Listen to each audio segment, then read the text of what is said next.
नमस्कार, आपका स्वागत है महाराष्ट्र नामा में। राज्य की प्रगति और जनता की सुविधाओं से जुड़ी कुछ महत्वपूर्ण खबरें लेकर हम आए हैं। आइए देखते हैं आज की प्रमुख घटनाएं। तो पहला, महाराष्ट्र सरकार द्वारा यूनेस्को मुख्यालय को भेंट की गई भारत रत्न डॉक्टर बाबा साहेब अम्बेडकर की प्रतिमा का हाल ही में अनावरण हुआ। संविधान दिवस के दिन ही पेरिस स्थित यूनेस्को मुख्यालय में डॉक्टर अम्बेडकर की प्रतिमा का स्थापित होना एक सुंदर सहयोग है। मुख्यालय परिसर में स्थापित ये प्रतिमा डॉक्टर अम्बेडकर की योगदान को वैश्विक स्तर पर पहुंचाती है। संविधान दिवस पर प्रतिमा का अनावरण भारतीयों के लिए गर्व का क्षण है। अनावरण समारोह यूनेस्को के महानिदेशक खालिद अल इनाय के हाथों संपन्न हुआ। मुख्यमंत्री फडणवीस ने वर्चुअल माध्यम से कार्यक्रम में भाग लिया और यूनेस्को के अधिकारियों का आभार व्यक्त किया। उन्होंने कहा, यह प्रतिमा केवल एक भौतिक स्मारक नहीं है, बल्कि डॉक्टर अम्बेडकर के जीवन मूल्यों, समानता और सामाजिक न्याय का वैश्विक संदेश है।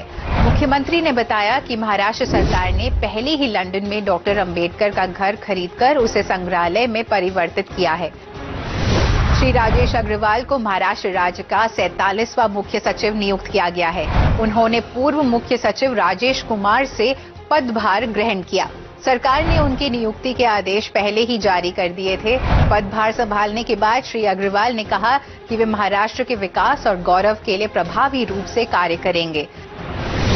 Clean Godavari bond national stock exchange पर सूचीबद्ध हो गए हैं। मुख्यमंत्री देवेंद्र फडणवीस ने घंटी बजाकर लिस्टिंग समारोह का शुभारंभ किया। नासिक नगर निगम ने गोदावरी नदी की सफाई और तटवर्ती क्षेत्र के विकास के लिए ये बॉन्ड जारी किए हैं। निवेशकों से जुटाई गई राशि सीवेज सिस्टम सुधार और नदी किनारे के पुनर्विकास में उपयोग होगी। मुख्यमंत्री ने बताया कि इन बॉन्ड्स को 4 गुना अधिक प्रतिक्रिया मिली है। फिलहाल केवल क्वालिफाइड इंस्टीट्यूशनल बायर्स यानी कि QIBs और गैर QIBs निवेशकों को निवेश की अनुमति है। कुंभ मेले की तैयारी में NMC की अहम भूमिका है। इसके अलावा महाराष्ट्र सरकार जल्द ही बिजली वितरण कंपनियों के चरणबद्ध इक्विटी लिस्टिंग की योजना बना रही है। अनेक कामं आम्ही हातामध्ये घेतलेली आहेत। क्रिटिकल अशा प्रकारचं सगळं इन्फ्रास्ट्रक्चर तयार करायचं आहे।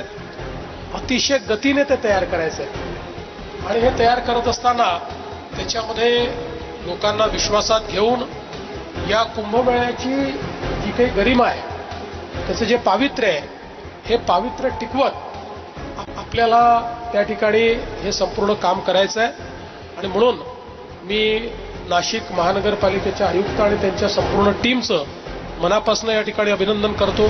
महाराष्ट्र सरकार जीरो माइल यूथ फाउंडेशन और नेशनल बुक ट्रस्ट इंडिया के संयुक्त रूप से नागपुर बुक फेस्टिवल 2025 के अंतर्गत जीरो माइल लिटरेचर फेस्टिवल का आयोजन किया गया।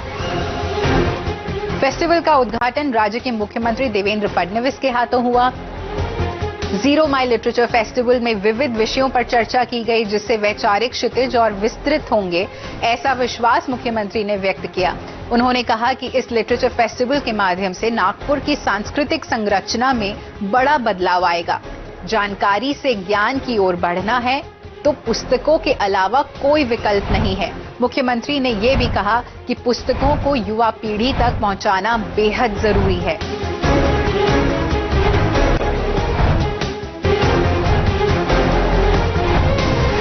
राज्य के क्रीड़ा विभाग की ओर से प्रोजेक्ट महादेवा के राज्य स्तरीय स्काउटिंग अंतिम चरण का उद्घाटन मित्रा के मुख्य कार्यकारी अधिकारी प्रवीण परदेशी की प्रमुख उपस्थिति में हुआ। महाराष्ट्र में फुटबॉल की नींव मजबूत करने के उद्देश्य से शुरू हुए इस प्रोजेक्ट के महत्वपूर्ण चरण की औपचारिक शुरुआत हुई है। इस बीच अभिनेता टाइगर श्रॉफ को महादेवा फुटबॉल पहल के लिए 5 साल के लिए ब्रांड एम्बेसडर नियुक्त किया गया है। चयनित 60 फुटबॉल खिलाड़ियों को महाराष्ट्र सरकार की ओर से 5 साल की विशेष छात्रवृत्ति दी जाएगी। प्रोजेक्ट महादेवा महाराष्ट्र के फुटबॉल प्रेमी युवाओं को विश्व स्तरीय मंच उपलब्ध कराने वाला निर्णायक कदम साबित होगा। राज्य सरकार और खेल विभाग इस दिशा में विशेष प्रयास कर रहे हैं कि जब भारत 2034 फीफा वर्ल्ड कप के लिए क्वालिफाई करे, तब राष्ट्रीय टीम में कम से कम 5 खिलाड़ी महाराष्ट्र से हों। तो इसी के साथ इस हफ्ते की बड़ी खबरें समाप्त होती हैं। अगले हफ्ते फिर मुलाकात होगी कुछ और नई खबरों के साथ। नमस्कार।